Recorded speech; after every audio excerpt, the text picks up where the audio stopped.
Good day, students. Today's lecture is on circular queues. What is the need of circular queues? In linear queues, the memory is wasted as the elements that are deleted from the queue cannot be filled again. And further, if you have reached a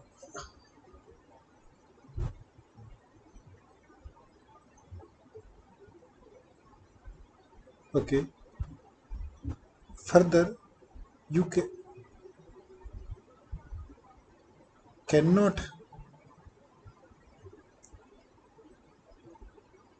reuse the locations that are vacated by the values that are deleted from the queue.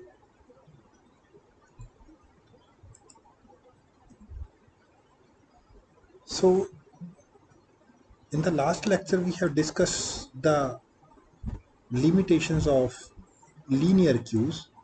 Again we are going again through these once more.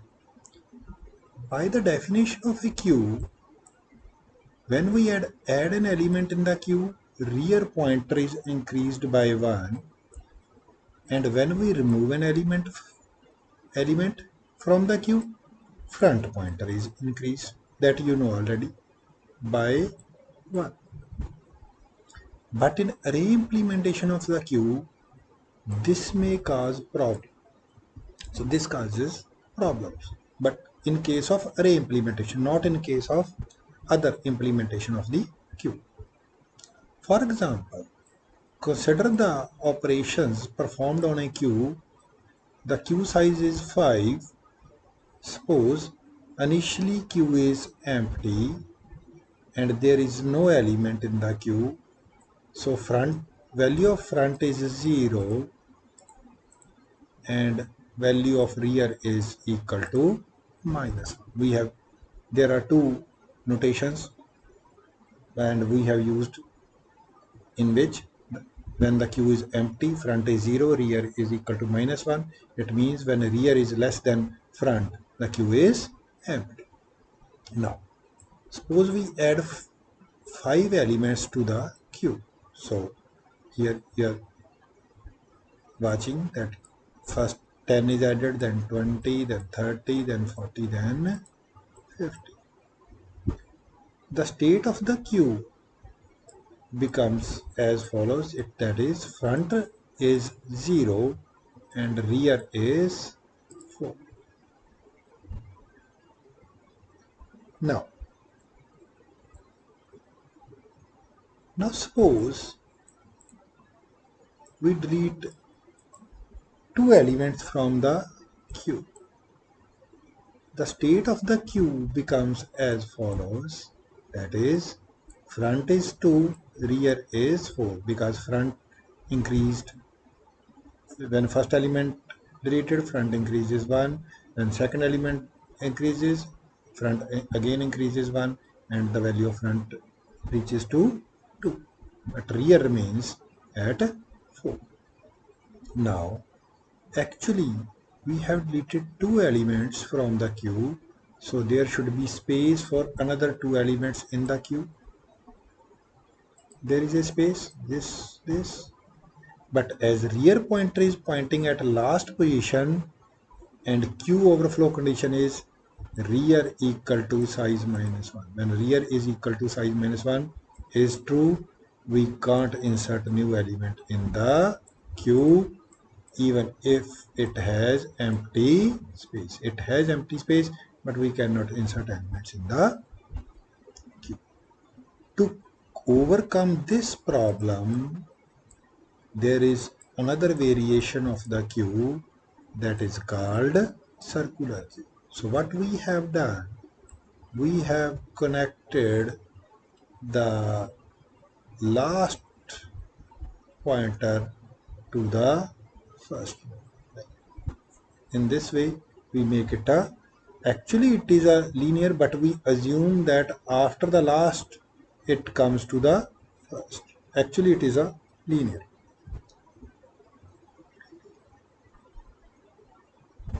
To overcome the limitations and disadvantage of linear queue, circular queue is used.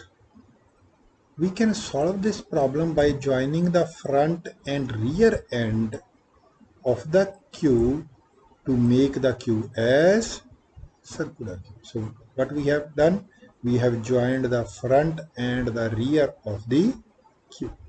ऐसे हमने इसको circle में बना दिया, मान लिया कि ये ऐसे सर्कल में है, ठीक है जी.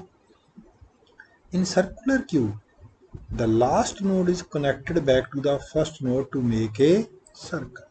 जो लास्ट नोड है उसको हमने फर्स्ट के साथ कनेक्ट कर दिया, उससे क्या हो गया, हम वो सर्कल की फॉर्म में आ गया. जैसे ये मैंने आपको शो किया कि it becomes a circle. So this is how a circle becomes. चलिए पहले देख लेते हैं. What is a circular queue? A queue in which the last node is connected back to the first node to form a cycle is called a circular queue. So last node किससे connect किया गया, वापस first node के साथ अगर आप connect कर दोगे तो वो क्या बन जाएगा, साइकिल बन जाएगा, और उसको हम क्या कह देंगे, सर्कुलर क्यू कह देंगे. Circular queue are the queues implemented in circular form rather than in a straight line. अगर स्ट्रेट लाइन है तो वो लीनियर क्यू होती हैं, अगर आप सर्कल के अंदर इंप्लीमेंट कर दोगे तो उसको फिर हम सर्कुलर क्यू कह देंगे. Circular Q overcomes the problem of unutilized space in a linear queue implemented as an array. So when we implemented the queue as an array, there is a problem in case of linear queues, that is space goes wasted. So what we have done, we make them as circular queues. The main disadvantage of linear queue using array is that when elements are deleted from the queue, new elements cannot be added in their place in the queue, that is position cannot be reused. So here you can see an example of a queue. It is an 8-element queue. The first index is 0. Front indicates 2. The value of front is 0. 5 elements are there. The value of rear is 4. ठीक है जी. 5th, 6th and 7th position are empty. So this is an example. Actually it is a linear. We have assumed that after 7 the 0th position is, that is 7th and 0th position are connected, or 7th and 0th memory location are connected.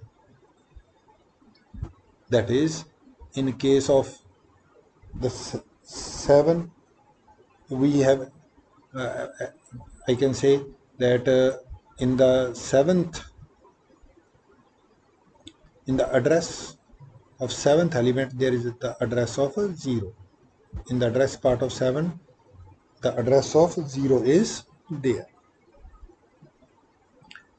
Circular queue implementation. After rear reaches the last position, that is max minus 1, in order to reuse the vacant position, we can bring rear back to the 0th position. If it is empty, and continue incrementing rear in the same manner as earlier.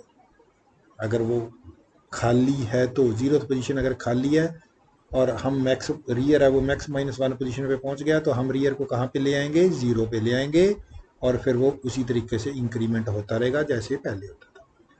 Thus rear will have to be incremented circularly. So rear कैसे increment होगा, circularly increment होगा. For deletion, front will also have to be incremented circularly. Front भी उसी तरीके से चलेगा. जैसे ही front max -1 पे पहुंचेगा तो हम फिर फ्रंट को कहाँ पे लाएंगे, 0th पोजीशन पे लाएंगे अगर वो पोजीशन ऑलरेडी फिल्ड है तो.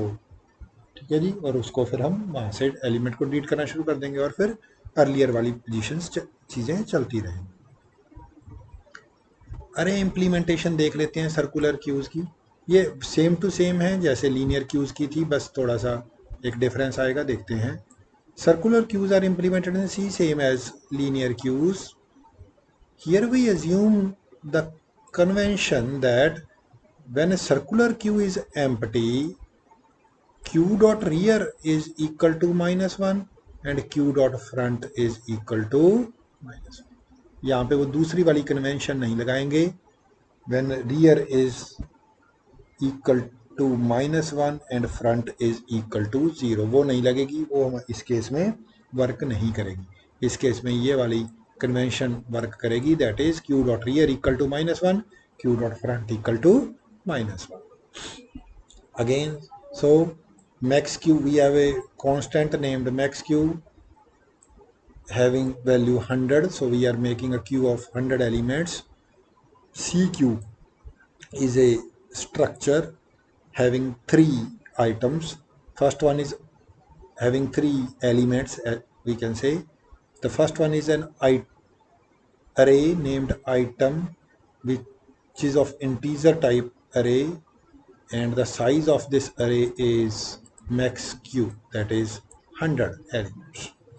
There are we need 2 variables to locate the front and rear, so we have taken these 2 variables, front and rear. Both are of integer type because we are implementing in array. So, and the address of an array element is an integer. So this is just a declaration of circular queue. Circular queue अपने आप create नहीं होगी. We have to declare a variable of this type. So what we can say, we can declare a variable of this queue as struct cq. So now q is a circular queue. Q is a variable of cq, which is a structure which has 3 elements. One is named item, which is an array.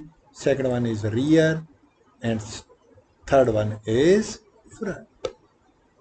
So what we have to note down is that we are using the convention q dot rear equal to -1 and q dot front equal to -1. Primitive operations on circular queues. Basic operation कौन कौन से perform किए जा सकते हैं. हम check कर सकते हैं कि क्या क्यू एम्प्टी है. To check whether the circular queue is empty, हम एलिमेंट इंसर्ट कर सकते हैं. To insert an element in the circular queue in the rear, हम एलिमेंट डिलीट कर सकते हैं. To delete an element in the circular queue from the front, हम full भी चेक कर सकते हैं उसके क्या क्यू फुल है. ठीक है जी. उसके लिए क्या करना होगा, हम चेक करेंगे कि क्या फ्रंट की वैल्यू 0 है और रियर की वैल्यू मैक्स क्यू -1 है, तो हमारी क्यू फुल होगी. या फिर रियर इक्वल टू फ्रंट -1 पे होगा. रियर अगर फ्रंट -1 पे होगा, फ्रंट से एक पीछे होगा, तो क्यू हमारी फुल हो जाएगी. अभी देखेंगे, मैं आपको दिखाऊंगा. सो सबसे पहले हम फर्स्ट एल्गोरिथम देख लेते हैं to check whether the queue is empty और नॉट. सो एम्प्टी नाम का we have a function named empty which is returning an integer value. P Q is a pointer to a circular queue which is a structure. We are passing the address of q to pq. So if pq front equal to pq rear equal to -1, so मैंने आपको बताया था कि आपने ये convention use करनी है. Front की वैल्यू और रियर की वैल्यू -1 आपने रखनी है. So pq front pq rear की वैल्यू अगर -1 है तो 1 रिटर्न हो जाएगा. दैट इज ट्रू रिटर्न हो जाएगा, yes the queue is empty, otherwise 0 return हो जाएगा, false, queue is not empty. So ये यहाँ पे ध्यान रखना है, P Q front equal to P Q rear equal to -1। ठीक है जी, चलिए नेक्स्ट देखते हैं। सो पहले एक एग्जांपल देख लेते हैं, how to insert and delete, perform delete operation on the circular queue with when we have 5 elements या 5 स्पेसेस और we have a queue of 5 of length 5. So this is a queue of 5, size 5, rear is equal to 0, front is equal to 0। आप क्योंकि इसने 1 से शुरू किया तो 0 रख लिया, अगर आप 0 से शुरू करते तो ये इसको -1 कर लेता। तो एग्जांपल में दिखाने के लिए ये इसको इसने अलग से ट्रीट किया है। फिर उसके बाद क्या हुआ, हमने एलिमेंट नंबर 10 इंसर्ट कर दिया, 10 इंसर्ट हो गया फर्स्ट पोजीशन पे, तो दोनों इंक्रीमेंट हो गए, रियर भी इंक्रीमेंट कर दिया गया, फ्रंट भी इंक्रीमेंट कर दिया क्योंकि पहली पोजीशन पे आया है। नेक्स्ट फिर 50 इंसर्ट किया तो रियर, अकेला रियर इंक्रीमेंट होगा, रियर इंक्रीमेंट हो गया। फिर 20 इंसर्ट किया, फिर रियर इंक्रीमेंट हो गया। फिर 17 इंसर्ट किया, फिर रियर इंक्रीमेंट हो गया। फिर इसने डिलीट कर दिया एक एलिमेंट, डिलीट कर दिया तो फ्रंट इंक्रीमेंट हो गया, फ्रंट की वैल्यू नाउ 2 हो गई, रियर की वैल्यू 4 हमारे पास पहले ही है। नेक्स्ट इसने 100 इंसर्ट कर दिया, 100 इंसर्ट कर दिया, सो देख लीजिए रियर की वैल्यू 5 हो गई, फ्रंट की वैल्यू 2 की 2 ही है। अब 40 इंसर्ट कर दिया, अब यहाँ पे ध्यान दीजिए, 40 इंसर्ट कर दिया, 40 इंसर्ट कर दिया। अब अगर ये लीनियर क्यू होती तो एलिमेंट इंसर्ट नहीं किया जा सकता था, because rear is at the last position, but क्योंकि सर्कुलर क्यू है तो रियर की वैल्यू कितनी हो गई, 1 हो गई, रियर की वैल्यू 1 हो गई, रियर की वैल्यू 1 हो गई। अब यहाँ पे चेक कर लीजिए, जब रियर की वैल्यू फ्रंट से एक छोटी है, रियर इक्वल टू फ्रंट -1, तो क्यू हमारी फुल है। जब रियर की वैल्यू फ्रंट से एक छोटी है तो क्यू हमारी फुल है। ठीक है जी, और अगर हम यहाँ पे देखें, अगर फ्रंट इक्वल टू 1 है और रियर इक्वल टू 5 है तो भी क्यू हमारी फुल है। चलिए फिर इसने क्या किया, 140 इंसर्ट करने की कोशिश की जबकि क्यू हमारी फुल है। सो रियर इक्वल टू 1 है, फ्रंट इक्वल टू 2 है, as front equal to rear +1 या rear equal to front -1, so queue is overflow, queue overflow हो गई। फिर चेक करिए, फिर इसने डिलीट कर दिया फ्रंट में से, रियर की वैल्यू 1 है, फ्रंट की वैल्यू 3 हो गई। ठीक है जी, फिर एक डिलीट कर दिया, रियर की वैल्यू 1 है, फ्रंट की वैल्यू 4 हो गई। फिर एक और डिलीट कर दिया, फ्रंट की वैल्यू 5 हो गई, रियर की वैल्यू 1। तो इस तरीके से हम इंसर्ट और डिलीट कर सकते हैं element from the Q. So condition आपने जो देखनी है वो बड़ी इंपॉर्टेंट वाली, वो ये है कि क्यू फुल कब होगी। दो केसेस में क्यू फुल हो सकती है, फ्रंट की वैल्यू स्टार्टिंग पे हो, अगर 1 है तो 1 पे हो, और लास्ट वाली जो रियर की वैल्यू है वो लास्ट पोजीशन पे हो, दैट इज मैक्स क्यू -1 है। अगर आप 0 से शुरू कर रहे हो तो अगर वहाँ पे है क्यू हमारी फुल है, ओवरफ्लो हो गई है, या रियर की वैल्यू फ्रंट -1 है, या फ्रंट जो फ्रंट है वो रियर +1 है, या रियर इक्वल टू फ्रंट -1 है, या फ्रंट इक्वल टू रियर +1 है, तो एक ही बात है, उस केस में भी क्यू हमारी फुल हो जाएगी। ठीक है जी, और एम्प्टी कब होगी, जब front equal to rear equal to -1 या फ्रंट इक्वल टू, इस केस में अगर हम कहें तो front equal to rear equal to 0 है तो क्यू हमारी एम्प्टी है। नाउ एल्गोरिथम देख लेते हैं, सर्कुलर क्यू के अंदर एलिमेंट को इंसर्ट करना है तो अब तो सिंपली आपको मैंने बता दिया, सिर्फ चीज़ें लिखनी है। इंसर्ट नाम का फंक्शन है, कोई वैल्यू रिटर्न नहीं कर रहा। P Q is a pointer to a circular queue which is a structure. हम इसको एक तो सर्कुलर क्यू का एड्रेस प्रोवाइड कर रहे हैं जिसके अंदर हमने एलिमेंट को इंसर्ट करना है, और एक्स वो एलिमेंट है जो हमने इंसर्ट करना है, एक्स वो एलिमेंट है जो इंसर्ट करना है, और पी क्यू उस क्यू का एड्रेस है जिसके अंदर इंसर्ट करना है। सो सबसे पहले चेक करेंगे, अगर Q हमारी एम्प्टी है, if PQ is empty, if empty PQ, तो अगर Q एम्प्टी होगी तो रियर भी इंक्रीमेंट होगा और फ्रंट भी इंक्रीमेंट होगा। तो PQ rear plus plus, PQ front plus.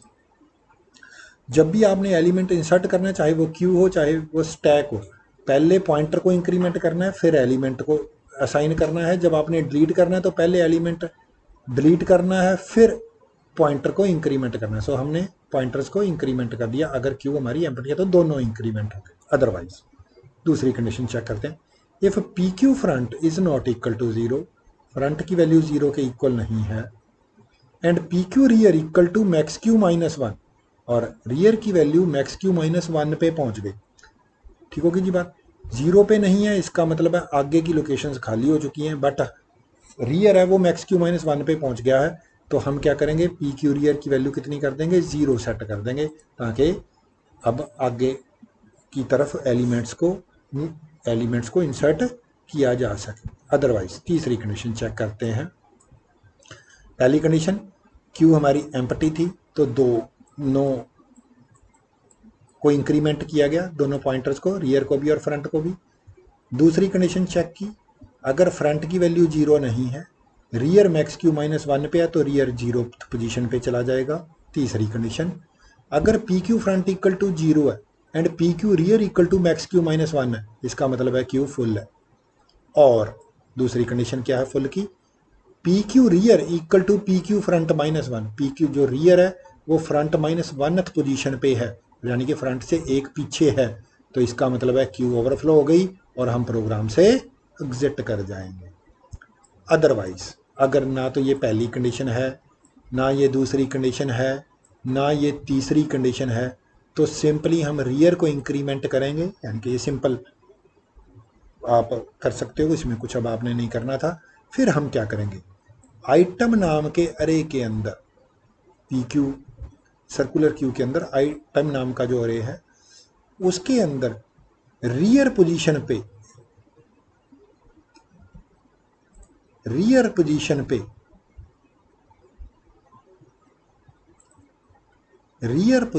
पे आपने क्या करना है जी, रियर पोजीशन पे आपने x को इंसर्ट कर देना है, x को कॉपी कर देना है। आइटम नाम के अरे के अंदर रियर पोजीशन पे, जहाँ पे रियर जो पोजीशन है उस पे x को क्या कर देना है, कॉपी कर देना है। ठीक होगी जी बात। रियर जिस पोजीशन पे पॉइंट कर रहा है उस पोजीशन पे आइटम नाम के अरे के अंदर, तो एलिमेंट हमारा लास्ट पोजीशन पे क्या हो जाएगा, इंसर्ट हो जाएगा Q के अंदर। अब देख लेते हैं कि एलिमेंट को डिलीट कैसे करना है from the circular Q। Circular Q में से एलिमेंट को डिलीट कैसे करना है, तो रिमूव नाम का हमारे पास फंक्शन है, इंटीजर वैल्यू रिटर्न कर रहा है, यानी कि जो वैल्यू हम डिलीट करेंगे वो ये रिटर्न करेगा। PQ is a pointer to a Q, PQ को हम एड्रेस प्रोवाइड कर रहे हैं उस सर्कुलर Q का जिसमें से हमने एलिमेंट को रिमूव करना है। So PQ is a pointer to a circular Q which is a structure. X हमने एक टेम्परेरी वेरिएबल ले लिया, X के अंदर हम जो एलिमेंट डिलीट करेंगे वो X के अंदर स्टोर कर लेंगे। सबसे पहले अब आप डिलीट कर रहे हो तो पहले चेक करोगे कि कहीं अंडरफ्लो तो नहीं हो रहा, कोई एलिमेंट है ही नहीं है डिलीट करने के लिए हमारे पास। इफ एम्प्टी PQ, अगर Q आपकी क्या है, एम्प्टी है, if empty PQ then print underflow, और प्रोग्राम से आप क्या करें, एग्जिट कर दो। Otherwise PQ item PQ front, item नाम के अरे के अंदर फ्रंट जिस पोजीशन को पॉइंट कर रहा है उस वहां से जो वैल्यू है उसको X के अंदर कॉपी कर दो। ठीक होगी जी बात। इंफॉर्मेशन पार्ट था वो हमने X के अंदर कॉपी कर दी। नाउ अब फ्रंट की वैल्यू, फ्रंट को इंक्रीमेंट करना है और फ्रंट सेट करना है, वो देखना अब कैसे सेट होगा। अगर PQ front equal to PQ rear है, यानी कि एक ही एलिमेंट था मेरे Q के अंदर, एक ही एलिमेंट था और वही हमने डिलीट कर दिया, तो फ्रंट की वैल्यू भी -1 हो जाएगी एंड रियर की वैल्यू भी -1 हो जाएगी। अगर एक ही एलिमेंट था Q के अंदर, वही आपने डिलीट कर दिया, तो फ्रंट और रियर की वैल्यू क्या हो जाएगी, -1 1, क्योंकि क्यू अब हमारी एम्प्टी हो जाएगी। अदरवाइज अगर ऐसी कंडीशन नहीं थी, P Q front equal to P Q rear नहीं था, तो P Q front equal to max Q minus 1, क्या P Q front max Q minus 1 position पे था? अगर ऐसा है तो हम पी क्यू फ्रंट को कौन सी पोजीशन पे ले जाएंगे? 0th पोजीशन पे ले जाएंगे। फ्रंट यानी आगे आ जाए, फ्रंट पहली पोजीशन पे आ जाएगा अगर वो मैक्स क्यू माइनस 1 पे, क्योंकि मैक्स क्यू माइनस 1 पोजीशन वाला एलिमेंट हमने डिलीट कर दिया तो नेचुरली वो फर्स्ट पोजीशन पे आ जाएगा। अदरवाइज अगर ये कंडीशन भी नहीं थी तो पी क्यू फ्रंट को सिंपली आप इंक्रीमेंट कर देंगे और x को रिटर्न कर देंगे, यानी कि जो इन्फॉर्मेशन हमने डिलीट की वो क्या हो जाएगी? रिटर्न हो जाएगी।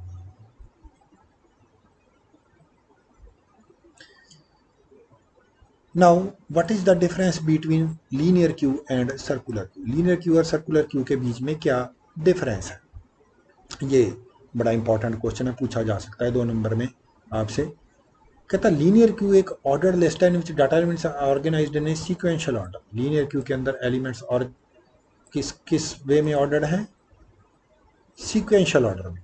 In contrast circular queue stores the data in circular fashion. वहाँ सीक्वेंशियल ऑर्डर में यानी कि एक रो के अंदर है और सर्कुलर क्यू के अंदर सर्कुलर फैशन के अंदर है। Linear queue follows the FIFO order. Linear queue कौन सा ऑर्डर फॉलो करती है? FIFO order. Executing the task the element added in the first position going to be deleted in the first position. जो element पहले delete हुआ वही पहले, जो पहले इंसर्ट हुआ वही पहले डिलीट हो गया, या ऐड किया गया वही डिलीट कर दिया। Conversely in the circular Q the order of the operation performed on the element में चेंज। जो ऑर्डर है वो चेंज हो सकता है, इट मे बी चेंज्ड। ये ऐसा नहीं है, ये चेंज हो सकता है सर्कुलर क्यू के अंदर। ठीक है जी। The insertion and deletion of the elements is fixed in linear queue. जो इंसर्शन और डिलीशन है एलिमेंट्स की लीनियर क्यू के अंदर वो फिक्स्ड है। ठीक है जी। फ्रंट पे इंसर्ट होगा, सॉरी फ्रंट से डिलीट होगा, रियर पे इंसर्ट होगा। That is addition from the rear and deletion from the front. On the other hand, the circular queue is capable of inserting and deleting the element from any point until it is occupied. तो but circular queue के अंदर आप front पे दोबारा insert कर सकते हो। ठीक है जी। करना आपने चाहे रियर वाले पॉइंटर से ही है, बट फ्रंट पोजीशन पे इंसर्ट किए जा सकते हैं एलिमेंट। ठीक है जी। तो इसलिए और रियर से डिलीट किए जा सकते हैं, जबकि रियर में हम इंसर्ट करते हैं। तो ये इसी तरीके, इसलिए क्या होगा कि इसमें अदर ऑप्शंस अवेलेबल हैं, जबकि लीनियर क्यू के अंदर फिक्स्ड है कि फ्रंट से आपने डिलीट करना है, रियर पे आपने इंसर्ट करना है। Linear queue waste the memory space. जो लीनियर क्यू है उसमें मेमोरी वेस्ट होती है, while circular queue makes the efficient use of space. जबकि जो सर्कुलर क्यू है वो एफिशिएंट यूज करती है स्पेस का। जो भी अनऑक्यूपाइड पोजीशंस है उनको हम दोबारा ऑक्यूपाई कर सकते हैं। Thank you. आज के लिए इतना ही।